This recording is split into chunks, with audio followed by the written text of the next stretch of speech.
الظالم المضطرب والأنبياء والجميع والمسلم المنكر والصبي ربي عدل عبدي وشهادته وصحبه من لديه الدين والمحشر وجاهدوا معه بالله وشاهدوا وحجروا وله ووالله كسروا وبينوا الحق والنصر وحسبوا لله وحسبوا لله وحسبوا أسكى صلاة والأربعة وأشربها يحضر القدر ينشوا وقدروا وقضاء الحبيب المسكين بيدين اللي بها نجوا بصرية تبشروا العصا والسلام ربيع الله بالمصابع وما بالأبي والغلبوا حتى محمد الشرون والأبي والنور حبيب الله يطلعوا ويذكروا وحتى المساكين في بارك الله يلي غدو جميع الباري والمطر والطير والوحش والقسم لما حميد يدوم للضرر والنار والبشر والثري والنمل والحب بالكذا والشر والسوف والياس والمطر ومع حمده المروء والوباء والأمير والأمر والقدر والحمائك والجبال كلها على الخلائق حسنا ومستشر وحتى من هذه السنة كرمات النبي الأول نشوى يا سيدي ما يكون إلا أنتم حسسوا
الله.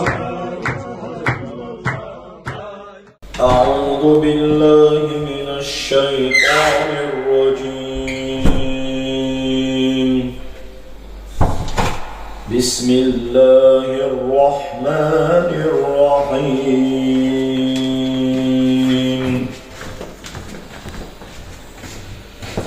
الحمد لله الذي أنزل على عبده الكتاب ولم يجعل له عوجا قيما لينذر بأسا شديدا من لدنه ويبشر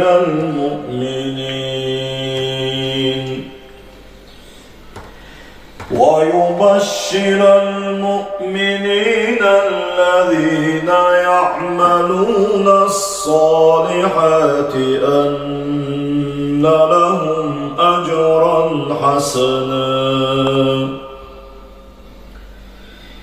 ماكثين فيه أبدا وينذر الذين قالوا اتخذ الله ولدا ما لهم به من علم ولا لآبائهم كبرت كلمة تخرج من أفواههم إن يقولون إلا كذبا فلعلك باخع نفسك على آثارهم إن لم يؤمنوا بهذا الحديث أسفا إنا جعلنا ما على الأرض زينة لها لنبلوهم أيهم أحسن عملا وإنا لجاعلون ما عليها صعيدا جرزا أم حسبت أن أصحاب الكهف والرقيم كانوا من آياتنا عجبا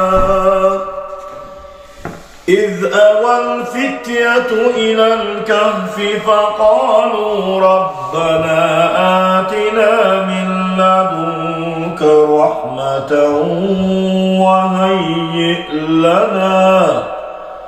وهيئ لنا من أمرنا رشدا صدق الله العظيم.